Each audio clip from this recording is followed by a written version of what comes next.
এখনো সময় আছে। যজ্ঞকুণ্ডের আগুন আপনি নিভিয়ে দিন।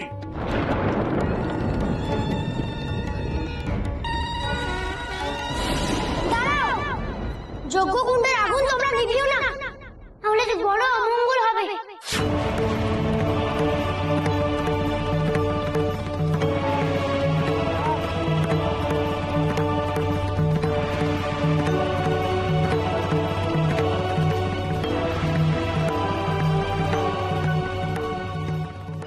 লোকনাথ, লোকনাথ সব কি করছিস কি তুই?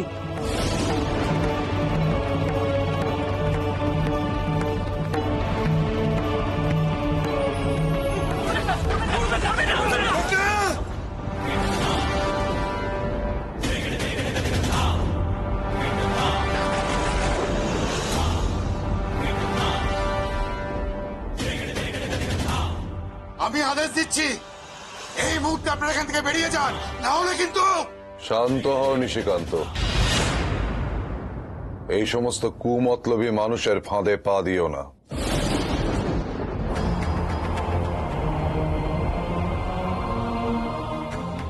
তুমি বুঝতে পারছো না, ওদের এই লড়াই, এই চক্রান্ত শুধু আমার আর লোকনাথের বিরুদ্ধে।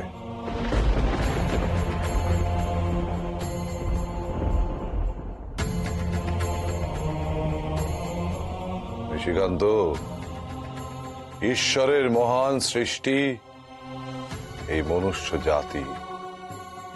তার ইচ্ছায় আমরা কেউ ব্রাহ্মণ, কেউ ক্ষত্রিয়, কেউ বৈশ্য, কেউ বা শূদ্র। কিন্তু তা নিয়ে এত আত্মগরিমা কিসের? আমি বিশ্বাস করি জন্ম মানুষকে মহান করে না, তার অনন্য কীর্তি তাকে মহান করে তোলে। তার কীর্তি তাকে ইতিহাসের পাতায় স্থান দেয়। আর আমি যা বিশ্বাস করি তা আমি অন্যদেরও শেখাই। লোকনাথই আমার আদর্শ শিষ্য।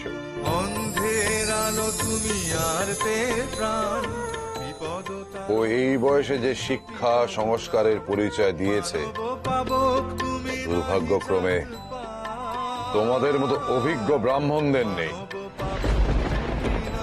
ওর গুরু হতে পেরে আমি ধন্য।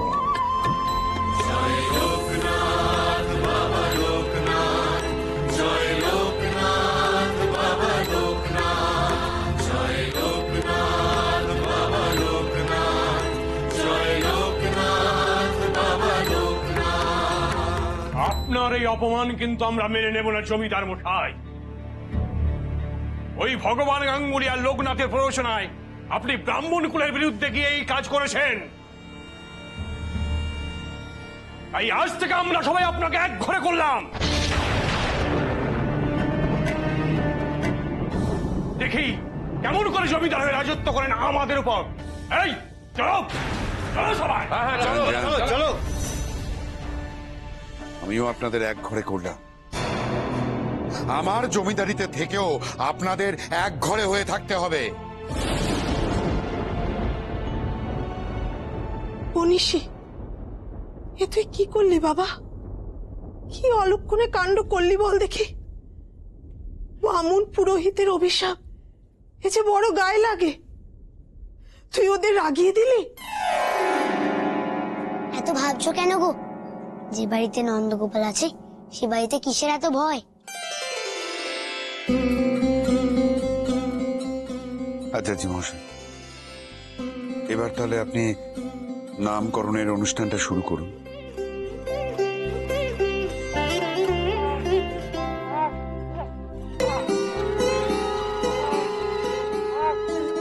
এই উপহার লোকনাথের দেওয়া নিশিকান্ত।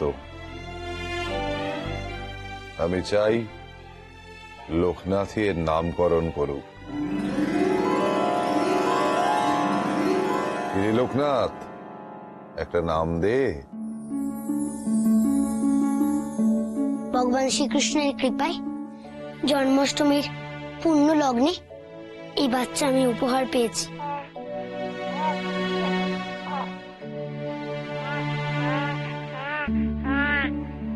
আর কে কে না জানে কৃষ্ণ ঠাকুরের অপর নাম কেশব, তাই আজ থেকে এর নাম হোক কেশব।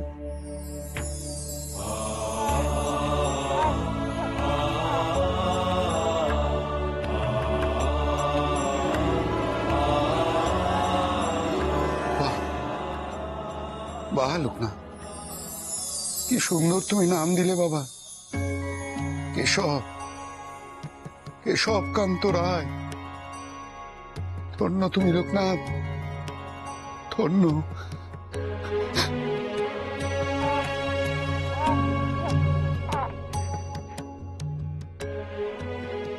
আজ থেকে এই বাচ্চা জমিদার নিশিকান্ত রায়ের ছেলে কেশবকান্ত রায় হিসাবে সমাজে পরিচিত হবে। আপনারা সবাই একে আশীর্বাদ করুন। আকাশের কোণে মেঘ সরে যায়, আকাশের কোণে মেঘ সরে যায়, জাগলে চন্দ্রশেখর। সব বাবা, নন্দগোপাল আবার কোথায় চলে গেল? এই তো এখানে ছিল।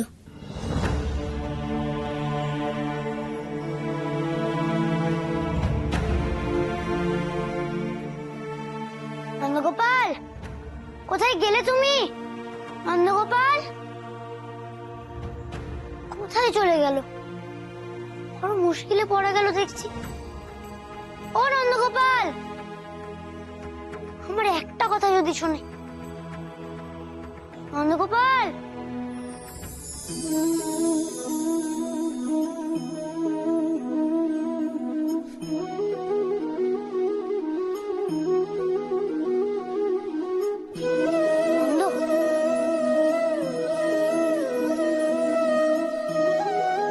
নন্দগোপাল, তুমি তো খুব পাজি হয়েছো দেখছি।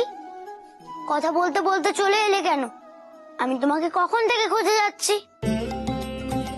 কত কথা জমে আছে তোমার সাথে কাল থেকে, বলো তো?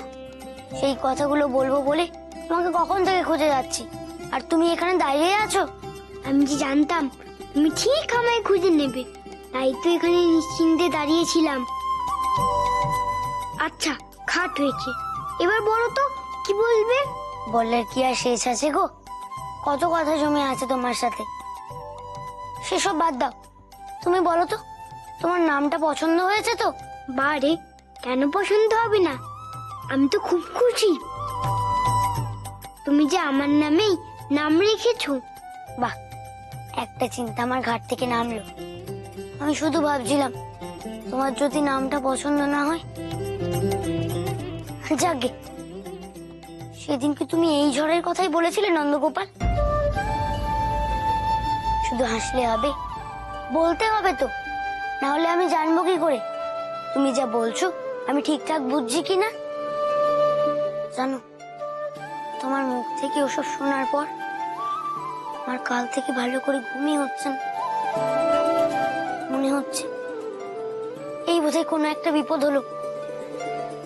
ধ্যানেও মন বসছে না, কত চিন্তা মাথার মধ্যে ভিড় করে আসছে। জানি, আমি সব জানি। জানো, চক্রবর্তীরা এসে কত ঝামেলা করলো। আমি তো যজ্ঞের আগুনে পড়েই যাচ্ছিলাম। তুমি কি তাহলে এসব বিপদের কথাই বলেছিলে?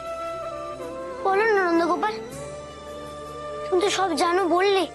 এত চিন্তা কেন করছো সখা? ভবিষ্যতে কি হবে তা কি আমরা কেউ জানি? আর জানলেও তা তো বদলাতে পারি না। তাহলে যে জিনিস হাতে নেই সে নিয়ে এত চিন্তা করা ভালো নয়। কাল কি হবে জেনে গেলে আজ আর বাঁচতে ইচ্ছা করবে না যে সখা। আমার সখাকে সতর্ক করতে বলেছিলাম, যাতে জীবন থেকে জীবনের শিক্ষা নিতে পারো তুমি। সত্যের মুখোমুখি হতে পারো সাহস নিয়ে। সত্যের মুখোমুখি হতে আমি ভয় পাই না সখা, কিন্তু প্রিয়জনদের কষ্ট হলে আমারও যে খুব কষ্ট হয়। যত চিন্তা সব তো ওদেরই জন্য। বিধিলিপিতে লেখা ঘটনার কারণে কারোর ভাগ্য খণ্ডন তো করা যায় না। তবে চিন্তা করে লাভ কি? বরং ভবিষ্যতে চিন্তা না করে আজকের বর্তমানে ভালোভাবে বাঁচাটাই তো ভালো। বড় ভুল হয়ে গেছে আমার সখা, যা হওয়ার তো হবে। শুধু লড়াই করতে ভুললে হবে না, তখনই অনাচার প্রশ্রয় পাবে। আচ্ছা, এসব ভারী ভারী কথা এখন রাখো তো সখা। এসো, আমি তোমায় একটা মজার জিনিস দেখাচ্ছি। কি মজার জিনিস? ওই দেখো।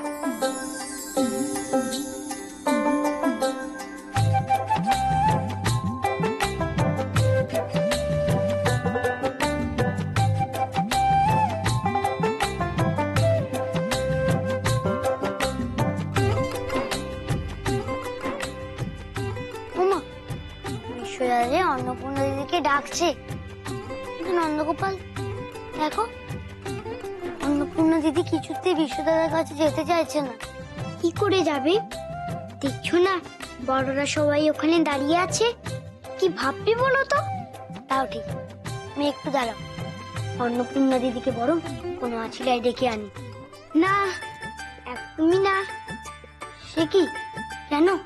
তুমি নিজেই দেখো না, অন্নপূর্ণা দিদি বিশ্বদাদার কাছে আসতে পারছে না বলে বিশ্বদাদা কেমন মন খারাপ করে আছে। সখা, সত্যি তুমি একটা আস্ত পাগল।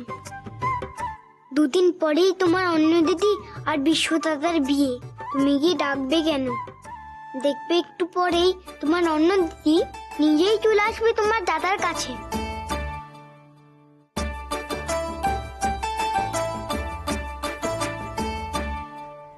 মা, আমার না খুব পিপাসা পেয়েছে, একবার জল খেয়ে আসি। পাশে পাওয়ার সময় পেল না, যাও তাড়াতাড়ি যাও। ঠিক আছে, এক্ষুনি যাবো আর আসবো। তাড়াতাড়ি আসবে, যাও। এ হচ্ছে মনের টান, বুঝলি সখা? এই টান কি তোমার অন্য দিদি উপেক্ষা করতে পারে গো? কি হয়েছে বলো? কখন থেকে ডাকছিলাম, আসছিল না কেন? কি করে আসবো? মা, মামি ওরা সবাই তোমার সামনে ছিল। তাহলে এখন এলে কিভাবে? আমার প্রতি তোমার একটুও টান নেই দেখছি। আচ্ছা, টান না থাকলে এলাম কেন শুনি? যাও, আমাকে সুযোগ পেলে তুমি শুধু বকো।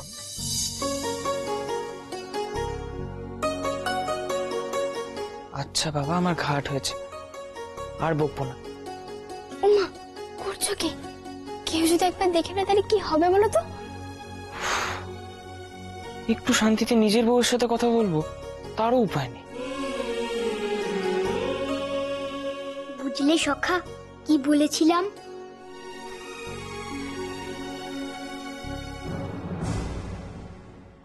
যাক বাবা, জমিদার বাবু অবশেষে সন্তানের মুখ দেখলেন।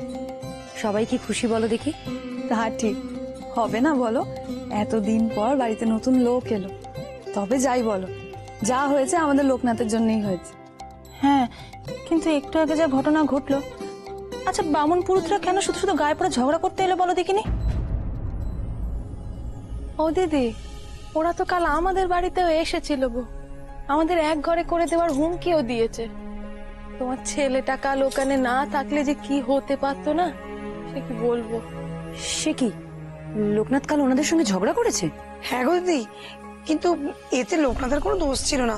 ওকে তুমি আবার খামোকা বকাবকি করো না। আজকাল ছেলেটা দেখছি আমাকে সব কিছুই বলে না। কাল বাড়ি ফিরে তো একবারও মুখে তোলেনি এসব কথা। আহা, তুমি চিন্তা করবে তাই বলেনি। ওকে নিয়ে আমি কি করি বল দেখি সুধা? এক দণ্ড আমাকে নিশ্চিন্তে থাকতে দেয় না। আজ বাড়ি ফিরুক লোকনাথ। না বাবুন দিদি, আমরা সবাই তোমাকে বারণ করছি, ওকে আর দয়া করে বকাবকি করো না। ও বেচারা কি করবে বলো দেখি? ও তো বড় লোকজন, সবাই যদি ওরম ভাবে হামলে পড়ে তো কাউকে তো কিছু একটা বলতে হবে, তাই না? ও না বললে কে বলতো বলো দেখি? আচ্ছা আচ্ছা দিদি, ওসব কথা বাদ দাও তো, এখন বলো যে ছেলের বিয়ে কবে দিচ্ছ? ইস, কতদিনের শখ আমার, কত আনন্দ করব, কত ভালো মন্দ খাবো, আমার যে আর তর সইছে না। তুই দাঁড়া দেখি বাপু, এখনই এত নাচিস না। আচার্য মশাই তো আজকের মধ্যেই জানাবেন বললেন, ওদের পুষ্টি বিচার করে যে কি হলো। অবশ্য এখনো সময় আছে। কিছুতেই দুজনের কোষ্ঠীর ছক মেলাতে পারছি না, তাই কোনো শুভ দিনও নির্ধারণ করতে পারছি না। কোথায় যে কি হচ্ছে সেটাই তো বুঝতে পারছি না।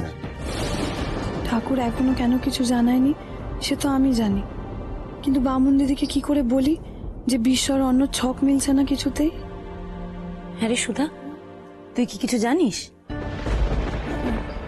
হ্যাঁ মানে মানে আমি জানতে চাইছি আচার্য মশাই কি তোকে বিশ্ব অন্যর বিয়ে নিয়ে কিছু বলেছে?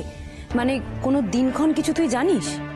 না মানে ঠাকুরের শরীরটা ভালো ছিল না, তাই আর কিছু জানাতে পারিনি।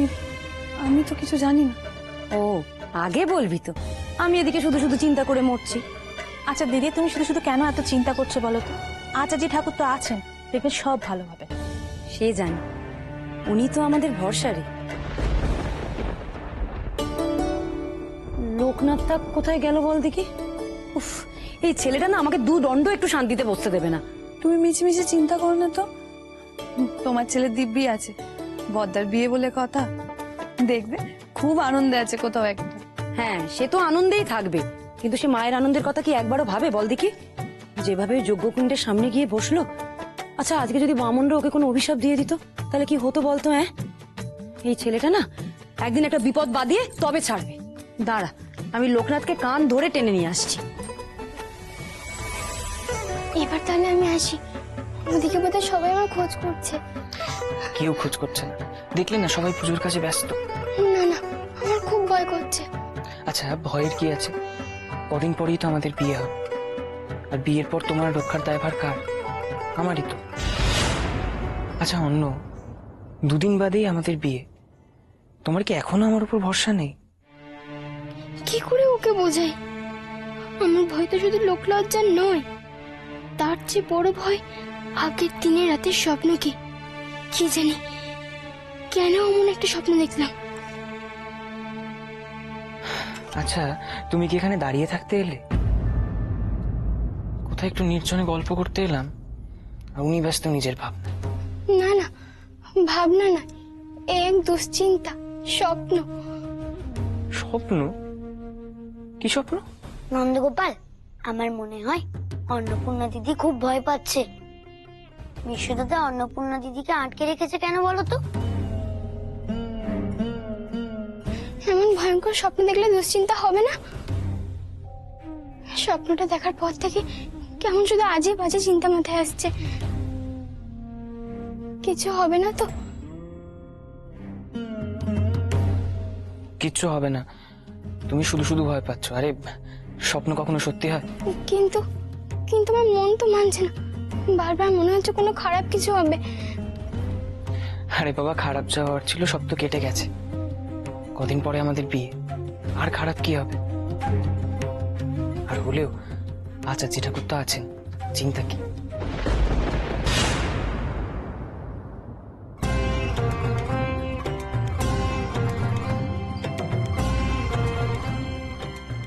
ব্যাপার কি?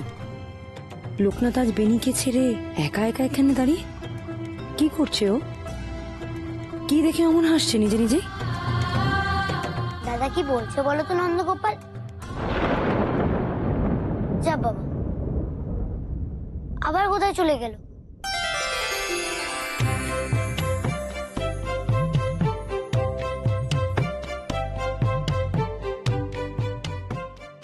মা, তুমি কি করছিস এখানে দাঁড়িয়ে দাঁড়িয়ে? হ্যাঁ কি করছিস শুনি? সেই কখন থেকে তোকে আমি খুঁজে বেড়াচ্ছি আর তুই এখানে দাঁড়িয়ে আছিস? ছাড়ো বলছি। এসো, তোমাকে একটা মজার জিনিস দেখায়। মজার জিনিস? কি মজার জিনিস? দেখবে তবে না মজা পাবে। ওই দেখো।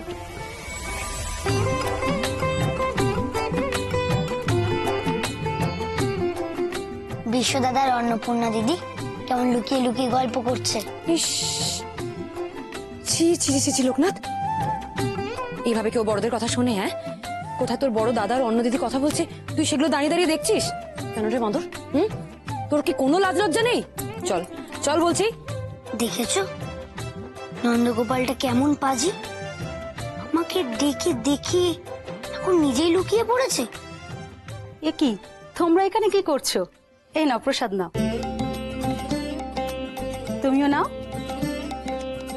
চলো সবাই মিলে ওখানে পুজোর ওখানে অপেক্ষা করছে তোমাদের জন্য, চলো। হ্যাঁ হ্যাঁ, নাও নাও।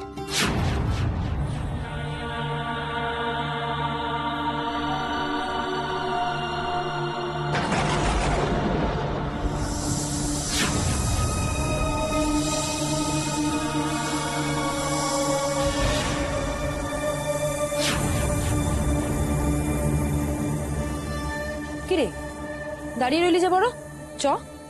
তোকে কতবার বারণ করেছি লোকনাথ, এরকম লুকিয়ে লুকিয়ে বড়দের কথা শুনতে নেই, বড়দের দেখতে নেই। তোর কি কোনো কথা কানে যায় না? না